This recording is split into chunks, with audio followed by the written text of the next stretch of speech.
स्वागत है दोस्तों आप लोगों का फिर से हमारे यूट्यूब चैनल में। तो दोस्तों आज हम जानेंगे जगन्नाथ मंदिर के बारे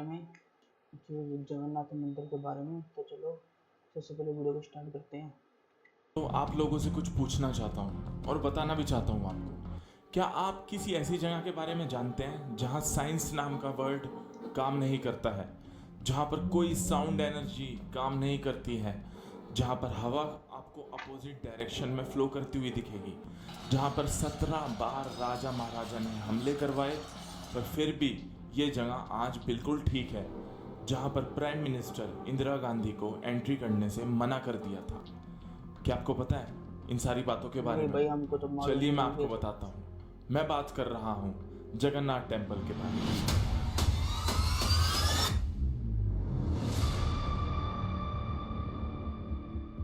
ये मंदिर हमारे हिंदू धर्म के 4 पवित्र धामों में से एक है।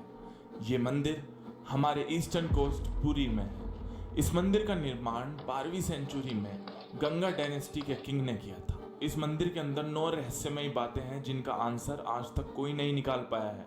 जैसे कि आपने फ्लैग को देखा होगा, वो अपनी डायरेक्शन में लहराता है, पर जगन्नाथ टेम्पल के टॉप पे जो फ्लैग है वो हवा के अपोजिट डायरेक्शन में लहराता है। और इसके टॉप में जो चक्र है, आप इसे भी किसी एंगल से देख लो, आपकी ही साइड में दिखेगा। इस टेम्पल को इस तरह से डिजाइन किया गया है कि इसकी शैडो भी नहीं बनती है। मंदिर के सामने अगर आप खड़े होते हो तो आपको समुद्र की लहरों की आवाज आएगी, पर मंदिर के अंदर जैसे आप जाते हो तो वो आवाज बिल्कुल गायब हो जाएगी, बाहर का कुछ सुनाई नहीं देता। वैसे तो हमारे समुद्री तट पर हवा दिन के समय समुद्र से भूमि की ओर चलती है और शाम में भूमि से समुद्र की ओर, पर यहाँ पर ये चीज एकदम उल्टी है, एकदम रिवर्स है। कोई भी पक्षी, एरोप्लेन, हेलीकॉप्टर इसके ऊपर फ्लाई यानी नहीं उड़ सकता है।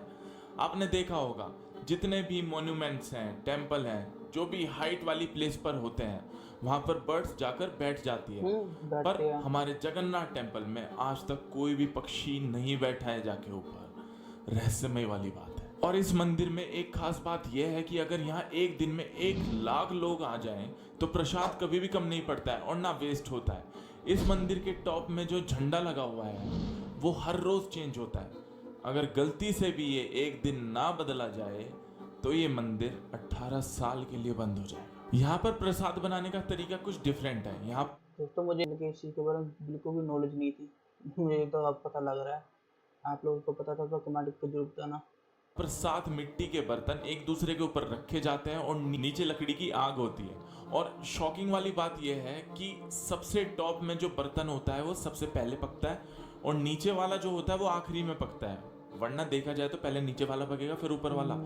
ऐसा कैसे? कहा जाता है कि जब श्री कृष्ण जी अपने शरीर को छोड़े थे तो उनका शरीर खत्म हो गया था, पर उनके दिल को कुछ भी नहीं हुआ था, वो बचा रह गया था। कहा जाता है कि जब श्री कृष्ण जी सोमनाथ टेम्पल में विश्राम कर रहे थे तभी एक जारा नाम का शिकारी उनके पैरों पर तीर मार देता है। असल में उसे लगता है कि वहां पर कोई हिरन है जिसका वो शिकार करना चाहता है, पर उसी तीर के लगने की वजह से श्री कृष्ण जी अपने शरीर को छोड़ते हैं।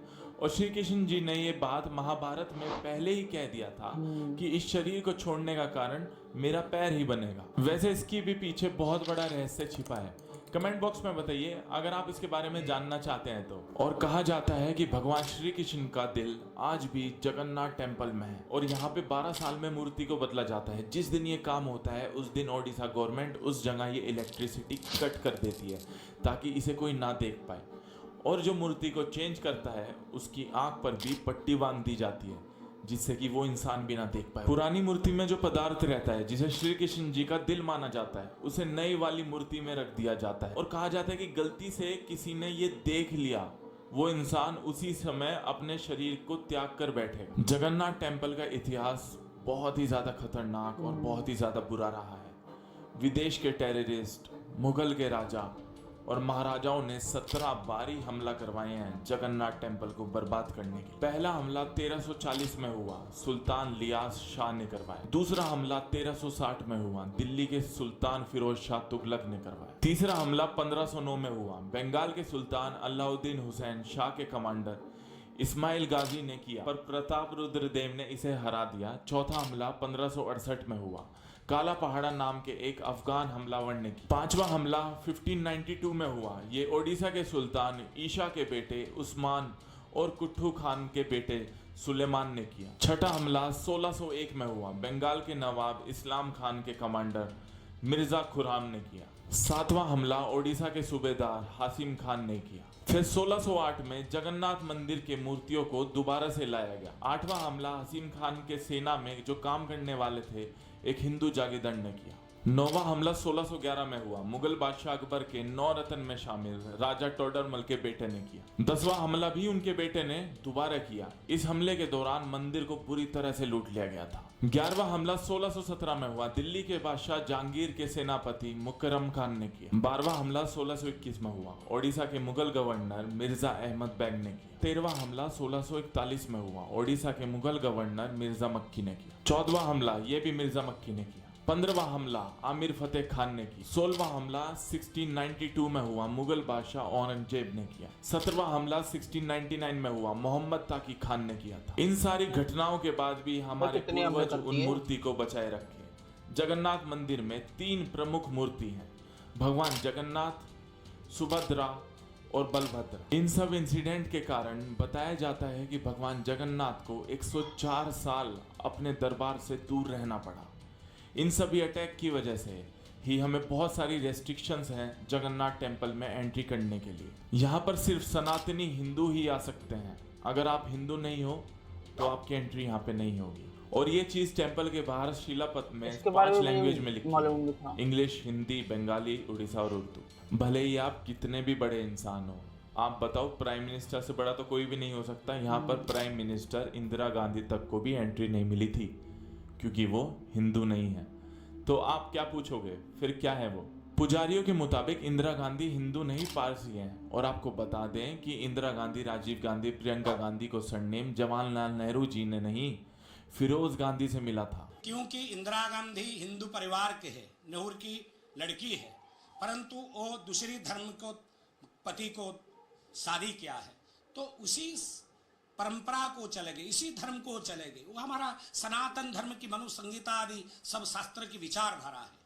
एक लड़की अपने लड़के के घर को जब चले जाते हैं तो लड़के के घर की इनका परंपरा कुल गोत्र को परिवर्तित हो जाता है। तो इसी परंपरा के विधान के अनुसार इंदिरा गांधी जब फारसी को घर में शादी की है, फिरोज गांधी इनका स्वामी है, तो जब इनको शादी के तो बेधर्मी हो। 2005 में थाईलैंड की रानी को भी एंट्री देने से मना कर दिया था यहाँ पर।